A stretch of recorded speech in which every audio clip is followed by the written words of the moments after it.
And we're live. Back like we never left. It's Double Move Sports. It's Friday. We got our Friday beers. All right. I got the I'm actually drinking a cider. You can disrespect me in the comments if you want. Alex, what are you sipping on?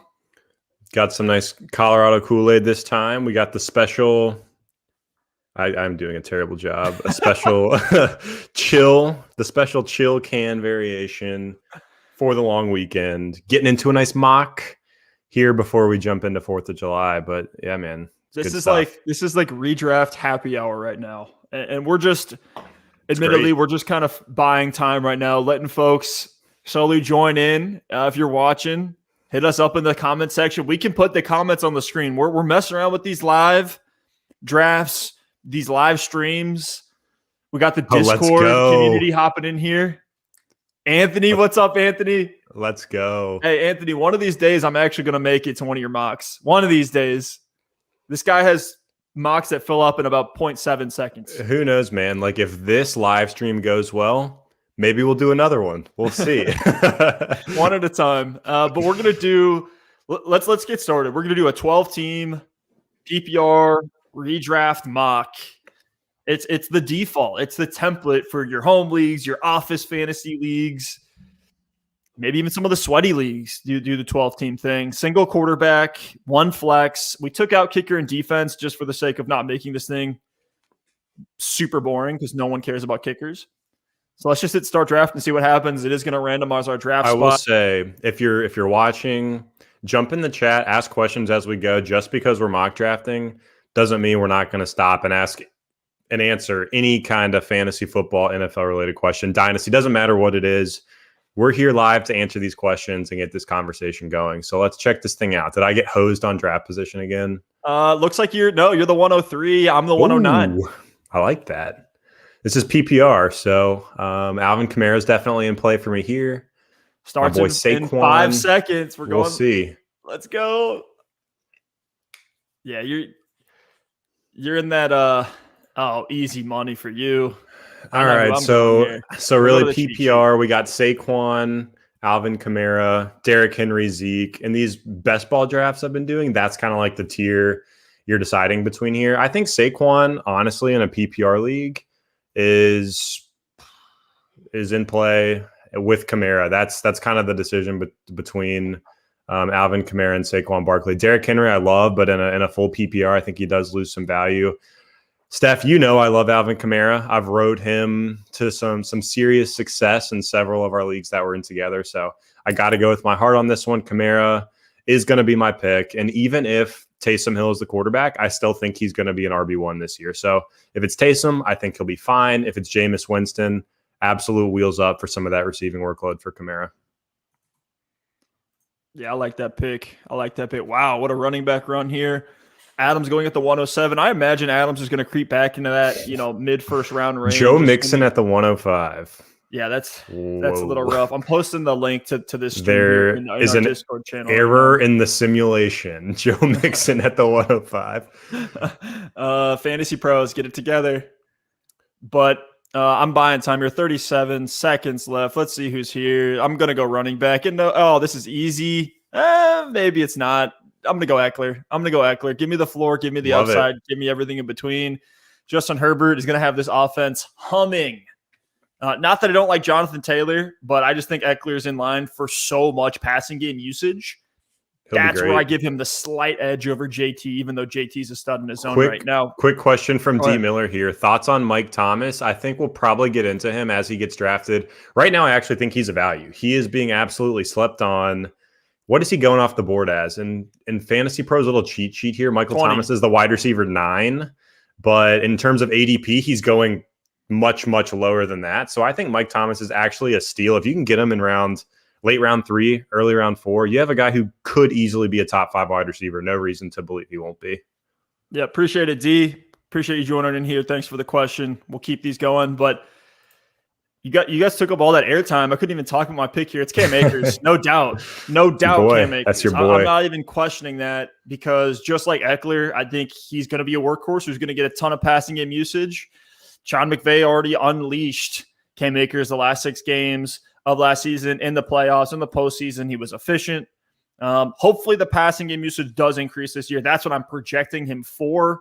And Cam Akers, we're going to talk about him on our next show, but I think what we're seeing is a little bit of insight into different fantasy analyst processes.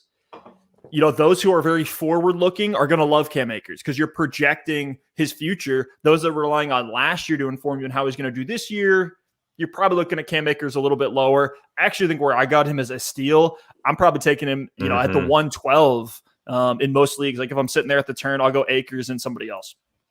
All right, I got 14 seconds, so I'm just going to make my pick, and then I'll break down what I was thinking here. I'm going Darren Waller. I am in this year on early tight end, especially if it's Waller. That's such a positional advantage.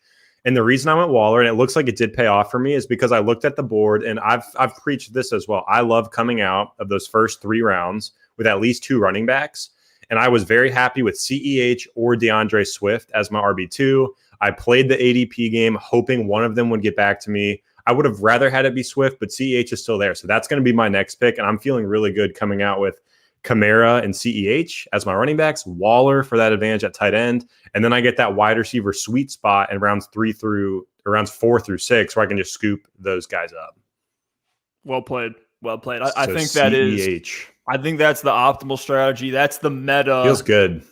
When you're have one of those early first round picks, and at the turn you can get Waller and another running back. It's very well played there. Steph, our boy Anthony's asking us, how worried are you about Darrell Henderson taking touches away from Akers? He'll get some, but I look at it as like a Joe Mixon, Giovanni Bernard situation from last year. I'm sure there's going to be games where you're disappointed, whether it's Akers getting a little banged up, so they take him out for a couple big drives, maybe just as a breather back, maybe a goal line touch here or there, but all in all, not too worried about it. I view him like, are we worried about like Zeke for Tony Pollard? Are we worried about Dalvin Cook for Alexander Madison? Like every running back is going to have that secondary or even tertiary piece. That's what I view Henderson as, even though Henderson, I think, does have some gas in the tank here. But I'm spending a lot of time talking when I know I should just be drafting Amari Cooper, because this is a guy who was on pace first 4 weeks of the season. I feel like we've gotten Cooper in every single mock that we've done, because he's a guy that you can just set and forget as your wide receiver 1. He has the upside. He has the floor. He has the locked-in role. He has the great offense. He has the game scripts. He has the division.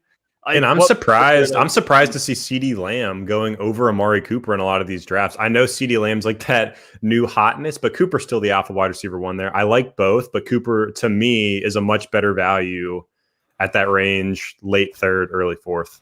Now, Alex, I love it. We talked about guys in this range here. I got Miles Sanders and Myles Gaskin. What would you do in this situation if you're also looking at that Godwin, Woods, Lamb? This is literally what we just talked about on the pod we dropped this morning. You know where I'm going. I know you're going Miles Sanders, but this is where I'm saying, like, in this value pocket, I like Godwin and Woods more from a safety perspective. You already have 2 running backs. So if it were me, I love locking up one of those solid guys to be wide receiver 2, but you can never have enough running backs in these fantasy leagues, especially as you get up in teams, 12 team, 14 team, you psychos doing 16 teams. So having 3 running backs in the first 4 rounds has to feel pretty good for you. And now you can smash wide receivers as we go and hit on some of these sleeper names like the Laviska Shenaults of the world, Curtis Samuel, Antonio Brown, T. Higgins. Exactly. So let's check out the board here. Some of those receivers I like did go. CeeDee Lamb, Robert Woods. I like Josh Jacobs at a value at the 408. But this is easy for me. I mean, I had this one served up to me on a platter. It's Chris Godwin. That name is just a screaming value here in the 4th round. And I'm going to start this draft with Kamara and CEH at running back, Waller with that tight end, and I get Godwin as a wide receiver 1 for me. And I don't think I'm giving back that much at the wide receiver position for being so stacked at running back and tight end. So I love that Godwin fell to me here. At Godwin last year, I know like it was pretty much a wash season for Godwin, but when he played, he was good. I mean, he had over 16 fantasy points per game where he played significant snaps. He should fit into that, Tom Brady target hog, low A dot, but high yards after the catch role. He's going to be an end zone threat. Chris Godwin's a great player. We know who he is. So good on you for getting him there. Just hope that, more often than not, we don't have AB, Leonard Fournette, Mike Evans, and Gronk, taking all of his targets away. All right, so Todd Exotic asks us, he has pick 8 in a 14-team half PPR. What's up, Todd? Should he take a top 6, 7, or 8 running back, a wide receiver at the top of that tier, or Kelsey? To me, I got a pick here, so I might have to interrupt myself. But to me, I would try to go running back if possible. But to me, there's only 7 running backs I'm really wanting in that scenario, so it could get a little bit tricky. I'm going to lock in Tyler Lockett here as my wide receiver 2, a guy with some upside. But to me, that top running back tier is McCaffrey, Dalvin Cook, Kamara, Saquon, Derrick Henry, Zeke, and Jonathan Taylor in half PPR leagues. So that's only 7 guys. So at pick 8, if those are the first 7 picks, I don't mind going ahead and taking Tyreek Hill, who has the floor and the upside. But if one of those running backs does make it to 8, that's the direction I would go. Yeah, thank you for answering that one, Todd. Appreciate you joining in. Thanks for the question. And we'll get into a little bit more of draft theory on the show. It's interesting right now. We're kind of doing this like rush draft. This is the first live mock of the season. So we're still – getting our bearings as far as how we do this. Would love to spend a little more time answering that question later on and really break it down. But Alex, I threw out the name T. Higgins because I knew it was going to play out this way because I've done these mock drafts and I've seen how this happens. This is why you prep. I love having T. Higgins here as my wide receiver too. He's going to be on a voluminous offense. And look, man, there's a chance that he's the number 1 for all or part of the year with Jamar Chase as a rookie slowly getting ramped up. I know we're all excited for Chase, but that's actually depressing the value of T. Higgins pretty significantly, and I think he's a value at this point. I also saw Travis Etienne going at the 507. Yeah. What a steal for that team. Going 0 RB, but then like circling back with Dobbins Etienne. If Etienne hits that roster, they're not going to lose many weeks. But Alex, I got 3 running backs, 2 wide receivers at this point. Can take best available. Your boy Gaskin is there. I know if you didn't have that 3rd running back in Sanders, if you would have gone wide receiver there, Gaskin's a smash pick, 3rd running back in the 6th round.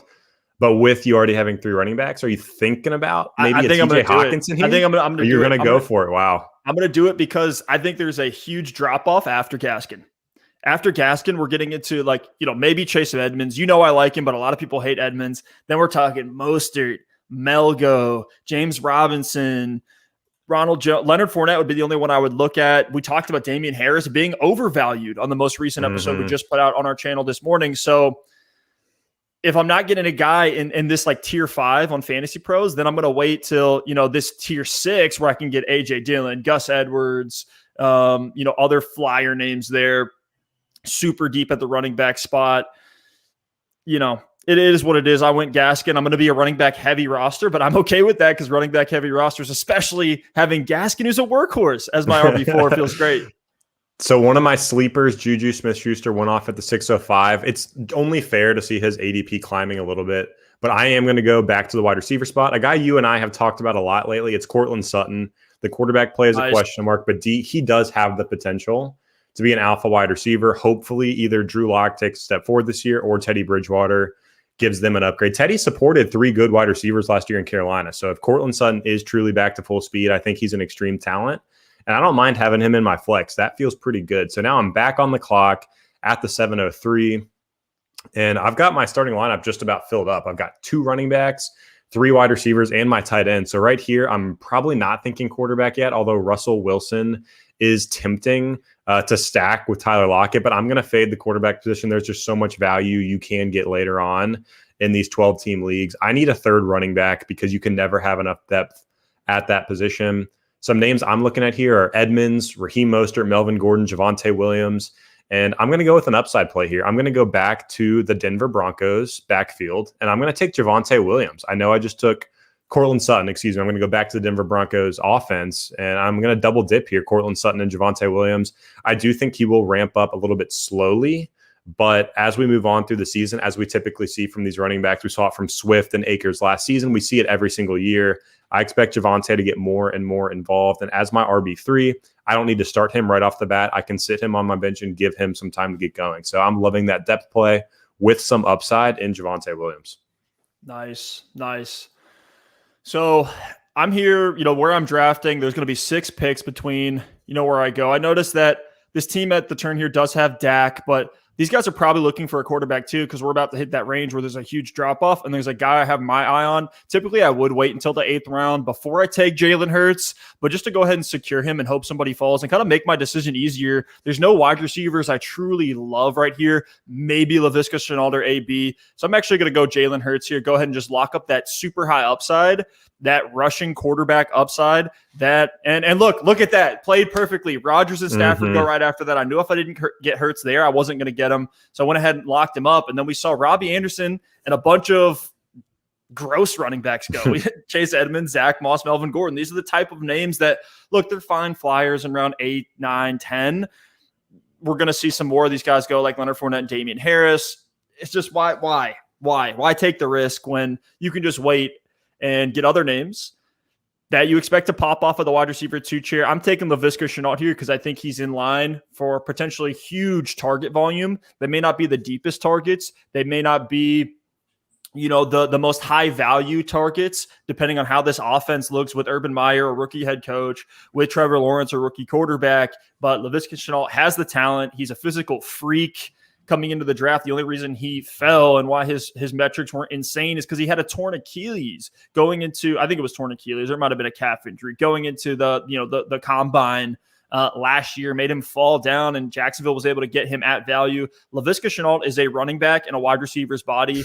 They can even give this guy carries. He can play that Percy Harvin role, that Curtis Samuel role that we know Urban Meyer has a lot of familiarity with. So I love Laviska Shenault in this offense. And we saw Urban Meyer saying, hey, I wanted to get Kadarius Toney. Well, Shenault can fill in that spot and do a lot better than Toney can, in my opinion. Yeah, absolutely. And I got 13 seconds left, so I'm going to roll again on picking my player and then talking about why. I'm going Ryan Tannehill here. Ryan Thrill, as we like to call him. Nice. I typically do like to wait on quarterback, but that's just a great value right now in this draft in the back of the 8th round. He now gets Julio Jones on top of A.J. Brown.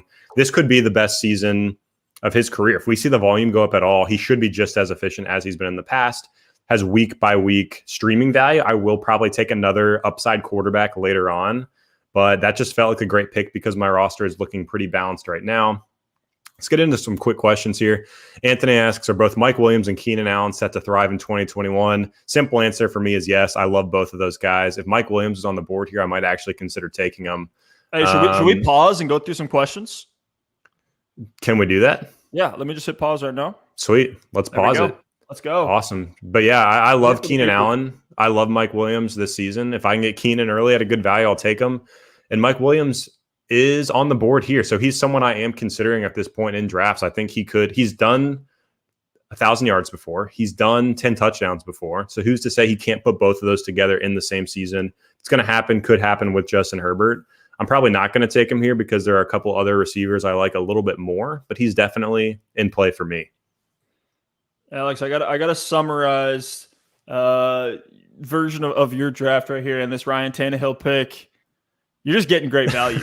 You're just getting great value. You're getting the Walmart private label brand when it comes to these draft picks. So love it here when we're talking about great values. You got one on Ryan Tannehill, got one on Javonte Williams. I mean, Javonte Williams could fit into that, I'm not going to say Jonathan Taylor, but like that DeAndre Swift mold of last year where you take him late round 3 and he goes off and ends up being the starter for the majority of the season and gets the high value touches. Mm-hmm. You could actually see that with Javonte Williams. But let's answer this question from Brandon Fuller. Hopefully no relation to Will Fuller.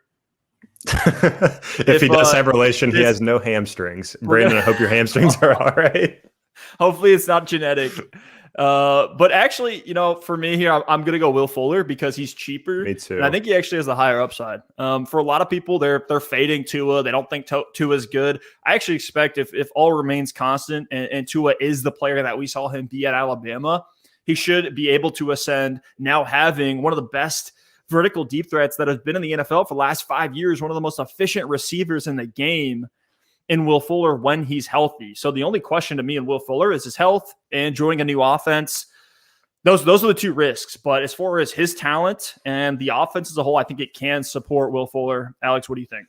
Yeah, I agree. He gives you weekly upside, and they're so close for me that I will take the value, the guy that's going later, which is Will Fuller. I also think he's being discounted right now because he's going to miss week 1. But in reality, at this point in the draft, or I guess not at this point, but at the point of the draft when Will Fuller is being drafted, you're not always getting him as someone you really have to start week in and week out. A lot of times he's going as a wide receiver 4. So him being out week 1 is not something I'm really considering at all. And I do think in that Miami offense, he gives you that weekly boom potential. So I'm with you on that one, Steph. Perfect flex flyer name. Perfect. Any week where you need that boom upside, just like almost like Tyler Lockett, where it's like the floor, there's a lot of risk in it. He's probably going to give you those games where he has 2 receptions for 50 yards and you walk away with 7 points and you're unhappy. Like Michael Gallup last year when Dak was in the lineup. But on the other side, he could give you that 25-point week, that 40-point week, that Tyler Lockett type of mold, I think is what we could be seeing here from Will Fuller. And you're right, Alex. He is being discounted in a lot of ways. Again, perfect flex flyer name, perfect wide receiver 4, got to have on your bench. And if he hits, just with the type of player that he is, he's going to hit in a big way. Brandon says, thanks. Hamstrings are hanging in there. Good to hear. Good to hear. So, Steph, this gave me plenty of time to think about who I'm taking with my next pick. Also, Nathan, Superflex. We might get into some redraft Superflex as we get closer to the season. I know those 2 QB and Superflex leagues are obviously very popular in Dynasty, but they're growing in popularity in redraft as well. So we'll try a couple of those out. But at my pick here, if I'm even allowed to pick because this draft is still paused. Yeah, let me hit resume. Several names I like. One is Mike Williams, who we just talked about. I love Marvin Jones. I like Michael Pittman. I like Antonio Brown a lot at this value, but I do already have Chris Godwin. Typically, I would just stack both of those guys. But Michael Gallup sticks out to me in Dallas. Incredibly high volume offense. I want a piece of this Dallas offense however I can get it. So I'll take Gallup as my wide receiver 4. If I need to plug him in and try to get some of those boom weeks, I can. And he's a built-in handcuff at the wide receiver position because he has that standalone value.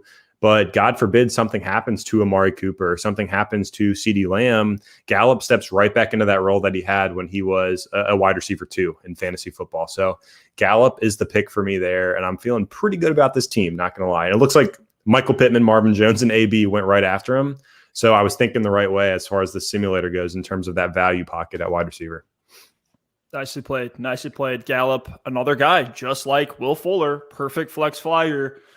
And I actually saw recently Nick Ercolano from BDGE, all the fantasy football YouTubers are very familiar with him. He had a really good take the other day about how wide receiver 2s really don't matter. Like the point disparity over the entirety of the season at the wide receiver 2 spot, guys that aren't in that, Tyreek Hill, Devontae Adams type range, like just take your pick. Pick your poison. There's no truly right or wrong answer. No amount of analysis is going to point us in the right direction. I still need a tight end. No offense there. I'm still going to wait. I think going early tight end is gross. Trevor Lawrence is appealing to stack with Hurts. Oh man, this is tough. But I think I'm just gonna go by position of need. Nice. And the guy that we just talked about when we're looking at upside wide receiver 2s. I already said I'm so excited about the Chargers offense when we're talking about Austin Ekeler. Mike Williams is there. I think he could be in for a big year. We've seen him he hasn't been able to bring it all together. It's like either he's playing well and he gets hurt, or he has, 1,000 yards, but the receptions and the touchdowns weren't there, or just the touchdowns are there and he gets 10 touchdowns. Like, can he finally bring it all together? Can he get all the pieces of Exodia and create this monster that I think Mike Williams can be as a downfield contested catch monster? So I'll take him in the 9th. That's fine value there. 10th round, we're getting in handcuff range, maybe even tight end range. Noah Fant's still there. For where I'm at right now, I still don't want to go tight end. I'd rather just wait a couple rounds. Let's see who else is on the board. It's interesting. This is a very interesting spot in these drafts. I know who you're picking. I'm getting my last running back of this draft that we'll do here today, and I'm going to get AJ Dillon. It's a complete handcuff flyer. And the way I'm approaching these drafts now after last year is getting other people's handcuffs. I don't want to handcuff my own running backs because they're essentially roster cloggers. If your guy doesn't get hurt and now I'm just taking up a bench spot, it's not a guy that I can trade. It's not a guy I'm going to start my lineup. Now I'm just burning a spot that I could be rotating out with waiver names because I'm just holding on to Tony Pollard, waiting for Zeke to get hurt. And then if he doesn't get hurt, then, it's a wasted draft pick. So I don't want to light a pick on fire. I'm going to grab AJ Dillon. I still think AJ Dillon this year could be more in line with a 50-50 workload split with Aaron Jones than a lot of people expect. I like the pick, and I knew you were deciding between A.J. Dillon and Tony Pollard here, and I was just going to hope that the other one fell to me. So I am going to go Tony Pollard. I do think he's going to have some standalone value. Back to that Dallas offense I just talked about when I picked Michael Gallup, I think Tony Pollard is a guy you can play in a pinch, in a PPR league, and then he does have that upside if something does happen to Zeke and he gets a bigger role for any given reason. So Tony Pollard's the pick here. And the running backs are starting to really thin out and get kind of gross. And I've got Kamara, CEH, Javonte Williams, and Tony Pollard. So, like, I'm kind of thinking about just fading that position for the rest of the draft and just waiting until week 1 or week 2 waivers come around to pick up a new name at that position. So I am looking predominantly at maybe another upside quarterback, but I think I can still wait another round or two for that. And then upside wide receivers. And there's a name to me at the wide receiver spot that's sticking out, and it's Russell Gage. I know he's not necessarily like that high volume upside guy that you really want to stash on your bench, but some of the other guys in this range, I think I can wait on, the Gabriel Davises of the world and things like that. So, you know what? I just saw another name. I'm going Henry Ruggs. Screw it. No. Screw it. We just talked about Henry Ruggs for a while before we hopped into this live stream, and everyone's saying Henry Ruggs is toast. I did not see him on the board until the last minute, and he is that definition of an upside wide receiver you can get. What round are we even in? In round 11, ridiculous. This dude's got first-round draft capital. He flashed last season. Like, if you look at the film, he actually made more plays than he's getting credit for. There's a lot of things that are red flags for him, like the volume might not be there. There were some inefficiencies, but I think he's got a tremendous opportunity to step it up in year 2. So Henry Ruggs is the pick for me, and I'm feeling great about that one. Let's go. Yeah, we're seeing, again, Fantasy Pros. What are we doing here? Kene and Nwangwu going at the 10:07. Okay. I guess if you're on a sleeper next time. Did we put special team settings on if Nwangwu's getting picked this early? I don't know. I'm actually going to hit pause because I've just totally haven't even looked at the players available. Call it the guy who's sharing his screen getting some advantage here. To talk through some of these picks. But, I mean, look how gross these running back names are. I panic picked A.J. Dillon, probably would have gone Pollard over him. But outside of Dillon, Edwards, Pollard, you're grasping at straws everywhere else. Like, yes, you can get Tariq Cohen. I'm sure season long, their target volume is going to be enough where you're like, oh, they're a perfect, backup option, a perfect flex desperation RB2 if I need it and everyone else is hurt on my roster. But you're never going to know what weeks to start J.D. McKissic. You're never going to know when to start Tariq Cohen. You never know when to start Nyheim Hines, Jamal Williams, and that's why I'm fading them. I love them in best ball because they're going to have some big weeks, no doubt, throughout the season. But it's so hard to project that other than, look, they're playing Kansas City. They're probably going to be behind and need to air the ball out. That's about the best you're going to get when it comes to what weeks you want to start Nyheim Hines or other guys in that range. So fade those, get Dillon, Edwards, Pollard, and don't look anywhere else. So last 3 picks here. Now, the way that we set this up, without kicker and defense, it actually is creating a lot of value at the tight end position. Like, I've waited this long, and I still have Tanyan, Higbee, Gesicki, Irv Smith, and I don't even have a tight end. I would be completely down if this were a real draft and we had a couple more rounds to pick from to just wait even longer and get Blake Jarwin, get Adam Troutman, get, Jared Cook is a guy who's been totally dragged through the mud right now, tight end 23, but could be the number 3 option in the Chargers passing game, depending how things shake out. So I'm just going to go with one of the, the best tight end available that I see here, and a guy that I'm excited about from an upside perspective, because I think the volume is going to go up. I think the offense is going to improve, and that's Tyler Higbee. Let's go. Alex, you were all over that Higbee hype train. I think you were just a year too early. Yeah.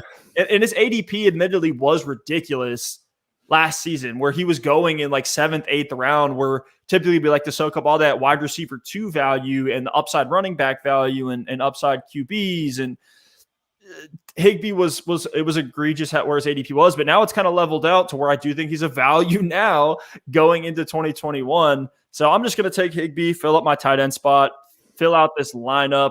Alex, I know you're excited about that pick. Looks like I do have to resume this draft here. No big deal. That's a great value.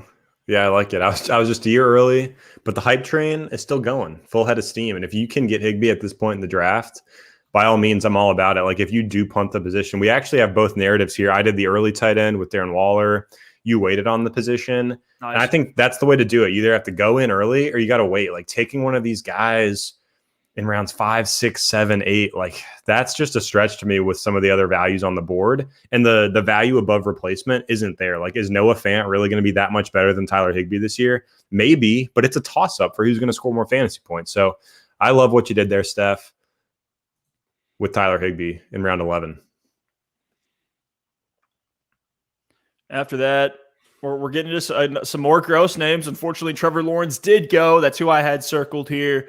Just a hedge against my Jalen Hurts pick. If for some reason Jalen Hurts sucks, if somehow they put Joe Flacco in over him because he just can't push the ball, can't complete accurate passes, and he gets pulled, well, I need a backup option, or I can get a trade chip where, like last year I had Deshaun Watson, and then I took the flyer on Cam Newton, and I was able to trade Deshaun Watson to go and actually get, I think it was like Melvin Gordon last year when he was producing and I needed an RB2. You get a trade chip that you can use to your advantage. It matters more in 12-team league or in 14-team leagues and 16-team leagues, less so in 12-team leagues because there's going to be enough streamers there for you. But Trevor Lawrence would have been the guy I took there. Joe Burrow's still there on the board, so I'm just going to take him to kind of fit in with my strategy as far as quarterback, and I'm just going to hedge on Jalen Hurts with Joe Burrow. Joe Burrow, I mean, his volume should give him a high enough floor that if Hurts busters out, I know I can slide Burrow in there and be okay.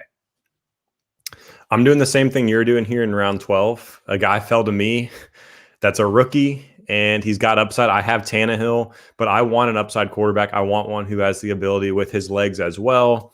I'm going Justin Fields. I have Tannehill as a locked-in starter, so if Fields doesn't play until week 8, I don't care because I'm going to have Ryan Tannehill filling in that spot, or I can stream a guy if I need to for some reason if Tannehill has some crazy matchups or anything like that. So I'm going to take Justin Fields, lock in that upside shot, and I think he's going to be starting sooner rather than later. And if he flashes for a week or two and gets that hype going, I can either trade Tannehill or trade Justin Fields, and he's going to be a huge, huge trade chip to try to upgrade elsewhere. Nice.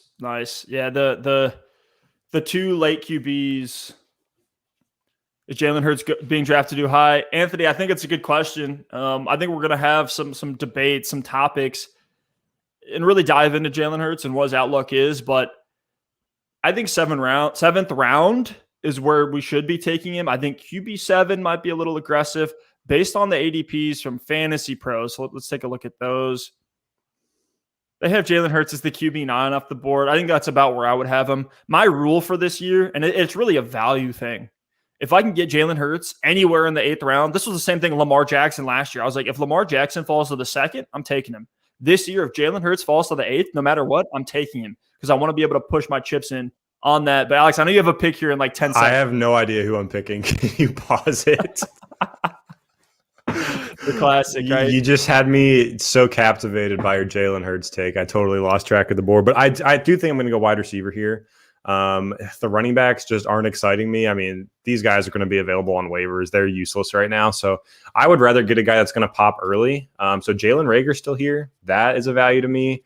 Russell Gage is still there. A guy I was considering 2 rounds ago as just a floor play. So he could definitely have some value as well. You got Rondale Moore, Elijah Moore still on the board. And I'm going to go with Elijah. I think there's definitely some concern anytime you take a rookie wide receiver, but Elijah Moore's the guy you and I both believed in the draft process. So I'm just going to take him. I know it's crowded there in New York. I know there's a lot of questions with that offense, but I'm just going to believe that the talent is going to win out and Elijah Moore is going to make some plays. So that's going to be the pick for me when this mock draft restarts in 23 seconds. So still some really, really good wide receiver options here. Guys like Bryan Edwards, Amon-Ra St. Brown, still on the board. Van Jefferson, is a guy we've talked about as a sleeper. So if you do have 6, 7 bench spots in these redraft leagues, I'm not a fan of taking shots on these running backs that are going to be useless bench cloggers like a Sony Michel or a Marlon Mack or even a Rashad Penny. Like he's not going to be useful unless something happens to Chris Carson. And even then you're kind of grasping at straws. So I'll go ahead and lock in Elijah Moore for my last pick of this draft. And there's a lot of cut candidates that are still on the board. Like Sony Michel could easily get cut. Boston Scott could get cut before the season starts. Even some of these wide receivers. So it's kind of awkward right now as far as the timing goes. Ooh, you just got sniped. Tim Tebow at the 1308. That sucks. Dang it. I can't take Tebow there for that upside shot at tight end. Tough scene, right? No, this is last pick, and I'm going to go with a guy that I've been championing as a super deep sleeper. Was able to get him even 2 rounds later than what his ADP is on Underdog. Actually, 1 round later. I take that back. 1 round later. But I'll take Nelson Aguilar as the last guy on the board right now that should be the wide receiver 1 for his respective team, for his respected offense. Fantasy Pros, you're dogging me right here. Good thing I don't care about Fantasy Pros also had Kine Ngakwe or whatever his name is going in like Kene and Wangwu, man. Don't trash his name. Special teams monster. Sorry. Let's go through these rosters. Alex, I'll have you go first. Talk about some of the things you like, didn't like. I'm feeling good about both of our rosters here.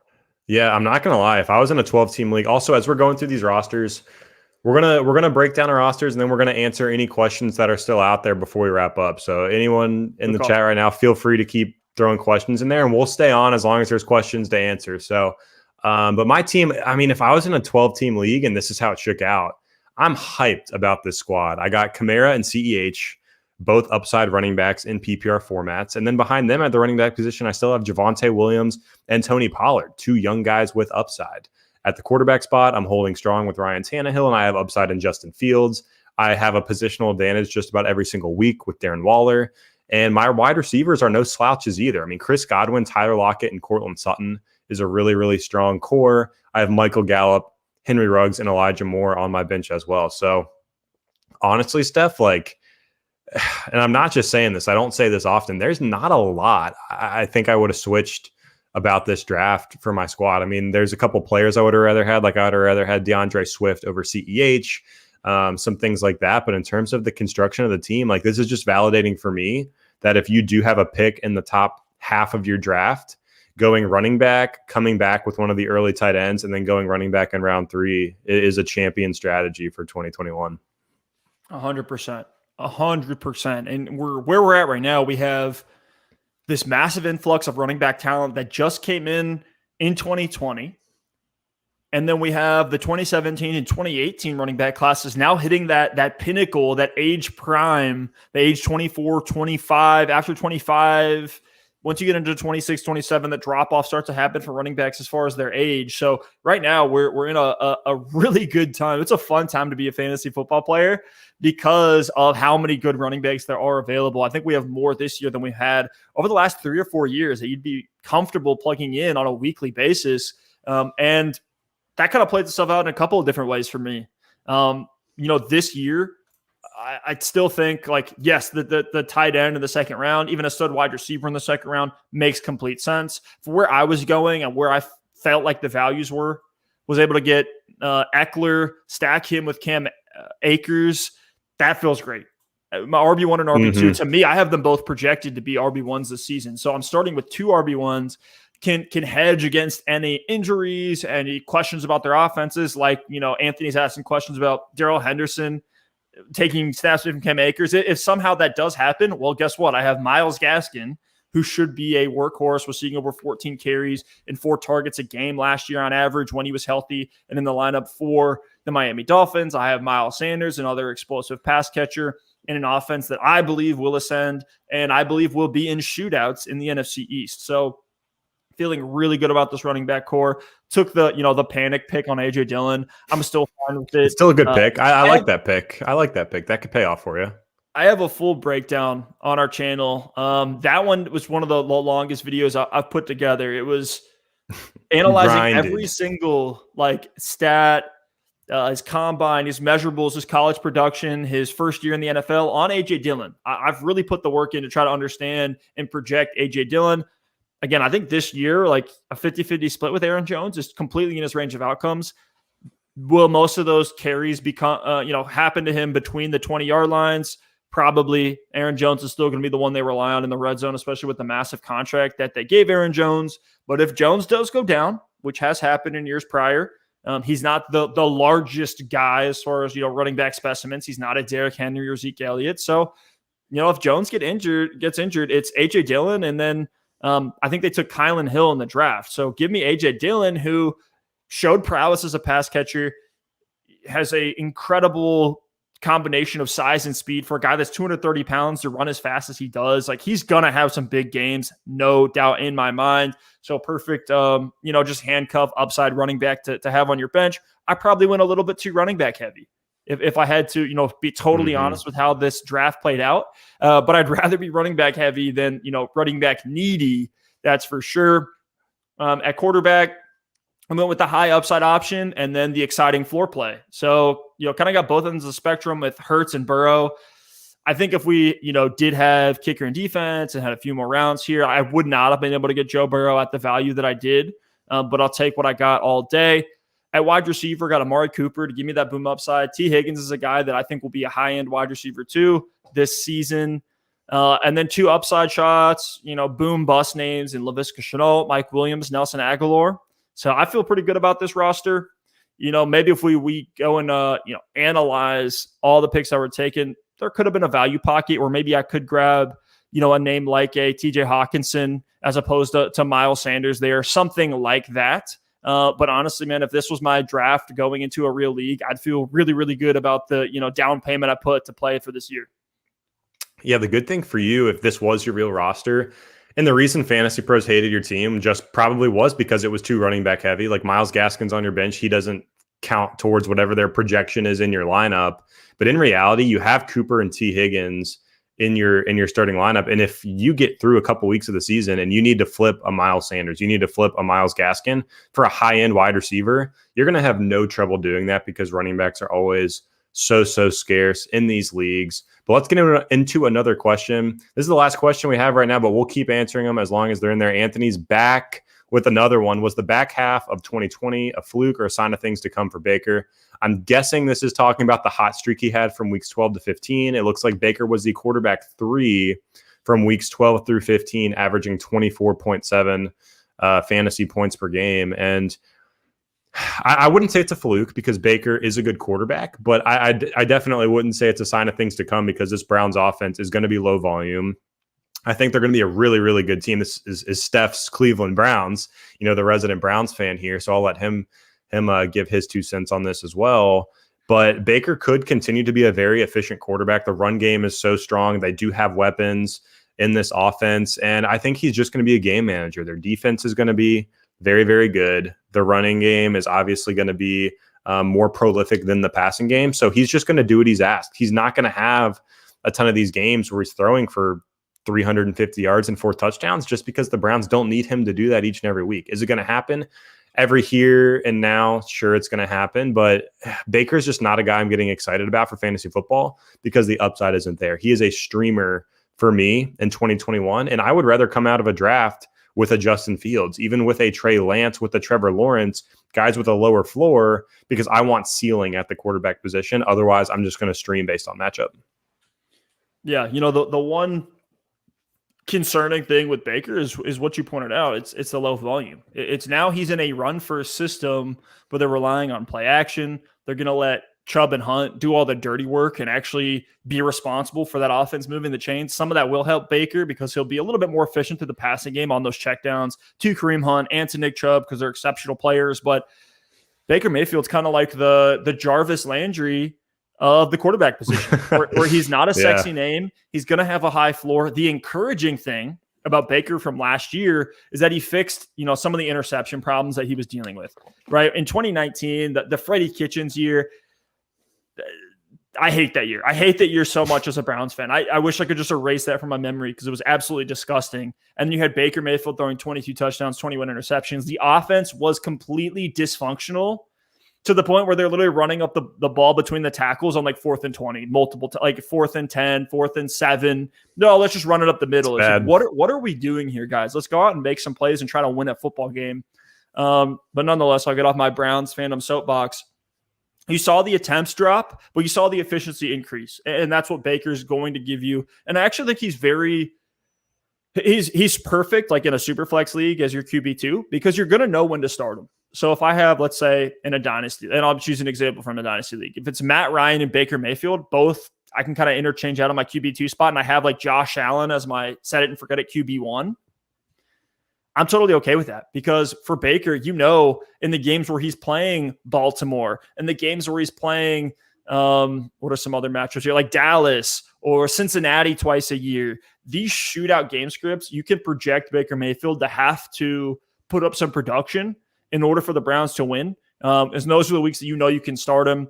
He did have some rough stretches last year, just with, honestly, as narrative street as this is. There were some bad weather games where it was super windy, it was rainy, it was snowy. Games for like this middle part of the season. And I think that did impact the stats a little bit. This looks way worse when you see like 7 points against Pittsburgh, 7 points against Las Vegas. Those were some nasty weather games that I can kind of discount if we're looking at Baker Mayfield's, game logs on the year. I don't think, the 28, 30, 20-point range is where we should expect him to be week in, week out. But I think you can expect him to be in the 15 to 25 range on a weekly basis, which is a high floor, acceptable play. I'm not going to tell you to get him in redraft because he's probably going to be a guy that you can just get off waivers throughout the year. You definitely want to take, upside shots at the QB spot, like Jalen Hurts, like the names like Justin Herbert, Russell Wilson, Ryan Tannehill, where you were able to get him was a great value. So there's other ways that I would look at the QB spot in a one quarterback redraft league. So I'm fading Baker Mayfield on those formats, but he's going to have usable weeks, no doubt, for fantasy.